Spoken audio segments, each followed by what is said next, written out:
প্রিয় শিক্ষার্থীরা, আশা করছি তোমরা সবাই ভালো আছো। আজকের অনলাইন ক্লাসে তোমাদেরকে স্বাগতম জানাচ্ছি। আমি মোহাম্মদ আল আমিন, প্রভাষক, রাষ্ট্রবিজ্ঞান, শেরপুর সরকারি কলেজ, শেরপুর। আজকে আমি ডিগ্রি তৃতীয় বর্ষের রাষ্ট্রবিজ্ঞান বিভাগের পঞ্চম পত্র, বাংলাদেশের স্থানীয় সরকার ও পল্লী উন্নয়ন, প্রথম অধ্যায়, স্থানীয় সরকার অধ্যয়নের পদ্ধতি থেকে স্থানীয় সরকারের ধারণা, বৈশিষ্ট্য ও ভূমিকা নিয়ে আলোচনা করব।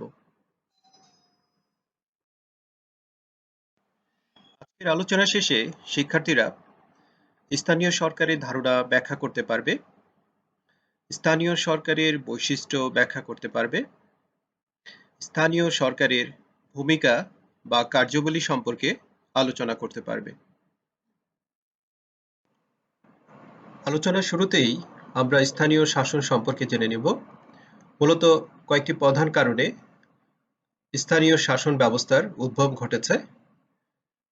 তার প্রথমটি হচ্ছে কেন্দ্রীয় সরকারের কাজের চাপ হ্রাস করা। বর্তমানের আধুনিক জনকল্যাণমূলক রাষ্ট্রগুলোর সরকার ব্যবস্থায় সরকার অসংখ্য ধরনের কাজ পরিচালনা করে থাকে এবং এই কাজগুলো সুষ্ঠুভাবে এবং সুচারুভাবে সম্পূর্ণ করার জন্যই মূলত কেন্দ্রীয় সরকার স্থানীয় শাসন নামে এক ধরনের শাসন ব্যবস্থা চালু করে থাকে। এর আরেকটি অন্যতম উদ্দেশ্য হচ্ছে স্থানীয় কোনো সমস্যার সুষ্ঠু সমাধান করা এবং এই সমস্যার সমাধান যাতে দ্রুত সময়ে করা যায় সেটি নিশ্চিত করা। তৃতীয় যে বিষয়টি রয়েছে সেটি হচ্ছে স্থানীয় শাসন হচ্ছে মূলত ক্ষমতার বিকেন্দ্রীকরণের ফল। ক্ষমতাকে এককেন্দ্রীকরণ বা কেন্দ্রীয়করণ না করে ক্ষমতাকে তৃণমূল পর্যায়ে পৌঁছে দেওয়ার জন্যই মূলত কেন্দ্রীয় সরকার স্থানীয় শাসন নামে নতুন শাসন ব্যবস্থা চালু করে থাকে। আর স্থানীয় শাসন প্রতিষ্ঠা করতে গিয়ে রাষ্ট্রের এলাকাগুলোকে মূলত ক্ষুদ্র ক্ষুদ্র অংশে বিভক্ত করা হয় এবং এই ক্ষুদ্র ক্ষুদ্র অংশের জন্য আলাদা আলাদা শাসন ব্যবস্থা প্রতিষ্ঠা করা হয়ে থাকে। স্থানীয় শাসনকে মূলত দুটি সরকার দ্বারা পরিচালিত হয়ে থাকে। এর প্রথমটি হচ্ছে স্থানীয় সরকার এবং দ্বিতীয়টি হচ্ছে স্থানীয় স্বায়ত্তশাসিত সরকার। আর আমাদের আজকের আলোচনার মূল বিষয় হচ্ছে স্থানীয় সরকার সম্পর্কে। আমরা স্থানীয় সরকার সম্পর্কে জেনে নেব। তোমরা এখানে একটি সংজ্ঞা দেখতে পাচ্ছ। সংজ্ঞাটি হচ্ছে একটি দেশের সরকারের নীতিসমূহ বাস্তবায়নের জন্য সরকারের প্রত্যক্ষ নিয়ন্ত্রণাধীন স্থানীয় পর্যায়ে নিযুক্ত সরকারি কর্মচারী কর্তৃক এলাকাভিত্তিক শাসন ব্যবস্থাকে স্থানীয় সরকার বলা হয়ে থাকে। অর্থাৎ স্থানীয় শাসন প্রতিষ্ঠা করার জন্য যখন কেন্দ্রীয় সরকার রাষ্ট্রের ভৌগোলিক এলাকাগুলোকে ক্ষুদ্র ক্ষুদ্র অংশে বিভক্ত করে এবং এই বিভক্তকরণ এলাকাগুলোকে শাসন করার জন্য সরকারের নিয়োগপ্রাপ্ত কর্মচারীদেরকে যখন নিয়োগ করা হয় এবং এই অঞ্চলগুলোতে যখন নিয়োগপ্রাপ্ত সরকারি কর্মচারীরা সরকারের নীতিগুলো বাস্তবায়ন করে তখন সেই ধরনের শাসন ব্যবস্থাকে স্থানীয় সরকার বলা হয়ে থাকে।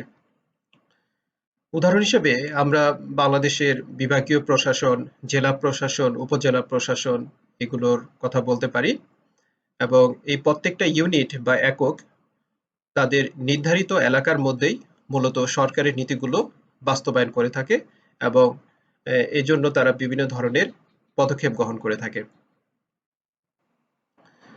এ পর্যায়ে আমরা স্থানীয় সরকার সম্পর্কে কিছু সংজ্ঞা দেখব। তোমরা প্রথমেই দেখতে পাচ্ছ রাষ্ট্রবিজ্ঞানী আইভর জেনিংস একটি সংজ্ঞা দিয়েছেন। তিনি বলছেন স্থানীয় সরকার হচ্ছে কেন্দ্রীয় সরকারের একটি অংশ যে অংশের নির্দিষ্ট পরিমাণ ভূখণ্ড বা এলাকার উপর কর্তৃত্ব থাকবে। অর্থাৎ স্থানীয় সরকারের কর্তৃত্ব শুধুমাত্র তার নির্ধারিত এলাকার উপরই থাকবে, অন্য কোনো এলাকার ক্ষেত্রে সেটি প্রযোজ্য নয়। দ্বিতীয় যে সংজ্ঞাটি দেখতে পাচ্ছ সেটি জিডিএইচ কোল প্রদত্ত। তিনি বলছেন যে সরকার ক্ষুদ্র এলাকায় অবস্থান করে এবং কিছু অর্পিত ক্ষমতা প্রয়োগ করে তাকে স্থানীয় সরকার বলা হচ্ছে। অর্থাৎ এই সরকারটি একটি ছোট এলাকার জন্য এবং এই সরকার নিজের কোনো ক্ষমতা প্রয়োগ করে না, বরং কেন্দ্রীয় সরকার কর্তৃক আরোপিত বা কেন্দ্রীয় সরকার কর্তৃক প্রদত্ত ক্ষমতাগুলোই মূলত সে প্রয়োগ করে থাকে।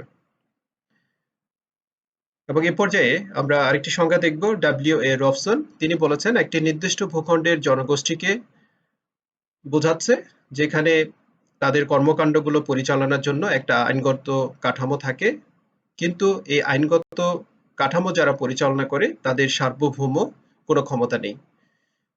অর্থাৎ একটি নির্দিষ্ট এলাকা বা ভূখণ্ডের জনসমষ্টিকে পরিচালনার জন্য বা দিক নির্দেশনা দেওয়ার জন্য স্থানীয় সরকার হচ্ছে এমন একটি শাসন ব্যবস্থা, এবং এই এলাকার সুনির্দিষ্ট জনগণকে পরিচালনা করার জন্য একটা আইনগত কাঠামো রয়েছে। যেমন আমরা পূর্বে উদাহরণগুলোতে দেখেছি, যেমন জেলা প্রশাসন বা উপজেলা প্রশাসন, এগুলোকে মূলত আইনগত কাঠামো বলা হচ্ছে। মূলত এগুলো আইন দ্বারা সৃষ্ট বা এগুলোর পেছনে আইনের সমর্থন বা ভিত্তি রয়েছে, কিন্তু এই প্রতিষ্ঠানগুলোর সার্বভৌম কোনো ক্ষমতা নেই, কেননা এরা শুধুমাত্র কেন্দ্রীয় সরকারের আদেশ বা নীতিসমূহই বাস্তবায়ন করে থাকে। এরপর যে আমরা স্থানীয় সরকারের কিছু বৈশিষ্ট্য দেখব। প্রথমত, স্থানীয় সরকার হচ্ছে ক্ষুদ্র এলাকা ভিত্তিক একটি শাসন। আমরা পূর্বের সংজ্ঞার বিশ্লেষণে দেখেছি যে রাষ্ট্রের ভৌগোলিক এলাকাকে ক্ষুদ্র ক্ষুদ্র এলাকায় বিভক্ত করে যে শাসন প্রতিষ্ঠা করা হয় সেটি হচ্ছে স্থানীয় সরকার। দ্বিতীয়ত, স্থানীয় সরকারের বিষয়টি মূলত পদসোপান ভিত্তিক বা হায়ারার্কি, অর্থাৎ এখানে প্রশাসনগুলো একক কাঠামো বা ইউনিট দ্বারা গঠিত। যেমন বাংলাদেশে পুরো বাংলাদেশকে 64টি জেলায় বিভক্ত করা হয়েছে, এবং এই 64টি জেলার নিচু স্তরে রয়েছে উপজেলা প্রশাসন এবং এর উচ্চ স্তরে রয়েছে বিভাগীয় প্রশাসন। আর এভাবেই মূলত স্থানীয় সরকারে প্রদর্শপান বা কর্মস্তর একক বা ইউনিট তৈরি করা হয়ে থাকে। পরে যে বৈশিষ্ট্যটি রয়েছে সেটা হচ্ছে সীমাবদ্ধ কর্মপরিসর, অর্থাৎ স্থানীয় সরকারগুলো সীমিত এলাকার মধ্যে সীমিত কর্মকাণ্ড পরিচালনা করে থাকে, এবং তার এই কর্মকাণ্ডগুলো নির্ধারিত এলাকার মধ্যে বা নির্ধারিত জনগণের জন্যই সীমাবদ্ধ। এর অতিরিক্ত তার পক্ষে পরিচালনা করা সম্ভব নয়। চতুর্থ যে বৈশিষ্ট্য রয়েছে সেটি হচ্ছে স্থানীয় সরকার মূলত সরকারি কর্মকর্তা কর্মচারীদের দ্বারা পরিচালিত। সরকার কর্তৃক নিয়োগপ্রাপ্ত কর্মকর্তা কর্মচারীরা সরকারের নীতি বাস্তবায়ন করে থাকে স্থানীয় সরকার মাধ্যমে। পরবর্তীতে রয়েছে সরকারি নির্দেশ ও বিধি অনুসরণ। যে সকল সরকারি কর্মকর্তা কর্মচারীদেরকে স্থানীয় সরকারের শাসন ব্যবস্থায় অন্তর্ভুক্ত করা হয় বা নিয়োগ দেওয়া হয়, তারা মূলত কেন্দ্রীয় সরকারের নির্দেশ ও বিধিগুলো অনুসরণ করে থাকে বা মাঠ পর্যায়ে বাস্তবায়ন করে থাকে। পরবর্তীতে রয়েছে সরকারি সিদ্ধান্ত নীতি বাস্তবায়ন, অর্থাৎ স্থানীয় সরকারগুলোর মূল লক্ষ্যই হচ্ছে কেন্দ্রীয় সরকারের সিদ্ধান্ত এবং নীতিগুলোকে সুষ্ঠুভাবে এবং সঠিকভাবে বাস্তবায়ন করা। স্থানীয় সরকারগুলোর মূলত কোনো সার্বভৌমত্ব ক্ষমতা বা স্বায়ত্তশাসন নেই, কেননা এগুলো মূলত কেন্দ্রীয় সরকার দ্বারাই পরিচালিত হয়ে থাকে, এবং স্থানীয় সরকারগুলো তাদের সকল প্রকার কাজের জন্য কেন্দ্রীয় সরকারের নিকট জবাবদিহি করতে বাধ্য থাকে। এ পর্যায়ে আমরা বাংলাদেশের স্থানীয় সরকার কাঠামো দেখে নিব। বাংলাদেশের বর্তমান স্থানীয় সরকার কাঠামো মূলত 3টি স্তরে বিভক্ত। তোমরা এখানে স্তরগুলো দেখতে পাচ্ছ। বাংলাদেশের স্থানীয় সরকার কাঠামোর উচ্চ স্তরে বা প্রথম স্তরে রয়েছে বিভাগ, এবং এই বিভাগের যিনি প্রধান তাকে বিভাগীয় কমিশনার বলা হয়ে থাকে। দ্বিতীয় পর্যায়ে রয়েছে জেলা, এবং জেলা পর্যায়ে যিনি প্রধান হিসেবে দায়িত্ব পালন করে থাকেন তাকে জেলা প্রশাসক বলা হচ্ছে, এবং তৃতীয় স্তরে রয়েছে উপজেলা, এবং এ পর্যায়ের যিনি দায়িত্বপ্রাপ্ত সরকারি কর্মকর্তা তিনি হচ্ছেন উপজেলা নির্বাহী কর্মকর্তা বা ইউএনও। স্থানীয় সরকারের ভূমিকা বা কার্যাবলী। স্থানীয় সরকারের ভূমিকা বা কার্যাবলীকে আমরা মূলত 2টি প্রধান ভাগে ভাগ করে আলোচনা করতে পারি। এর একটি হচ্ছে প্রত্যক্ষ কার্যাবলী, যেমন জনকল্যাণ ও সুশাসন নিশ্চিত করা, যেটি স্থানীয় সরকারের প্রধান একটি লক্ষ্য এবং উদ্দেশ্য। দ্বিতীয়ত রয়েছে নির্দিষ্ট এলাকাতে বা স্থানীয় পর্যায়ে শিক্ষার, সংস্কৃতি, কৃষি, প্রযুক্তি, স্বাস্থ্য ও যোগাযোগ ব্যবস্থার উন্নতি সাধন করা এবং এগুলোতে প্রয়োজনীয় সংস্কার এবং এগুলোতে প্রয়োজনীয় দিক নির্দেশনা প্রদান করা। তৃতীয়ত রয়েছে সামাজিক, অর্থনৈতিক ও রাজনৈতিক উন্নয়ন, সামাজিক অবকাঠামো বা অর্থনৈতিক অবকাঠামো নির্মাণ এবং একই সাথে জনগণকে রাজনৈতিকভাবে সচেতন করাও স্থানীয় সরকারের অন্যতম একটি দায়িত্ব। স্থানীয় সরকারের দ্বিতীয় যে ভূমিকা বা কার্যাবলীটি রয়েছে সেটি হচ্ছে পরোক্ষ কার্যাবলী। এগুলোকে আমরা নিম্নের বিষয়গুলো দ্বারা আলোচনা করতে পারি, যেমন নির্বাচন পরিচালনা।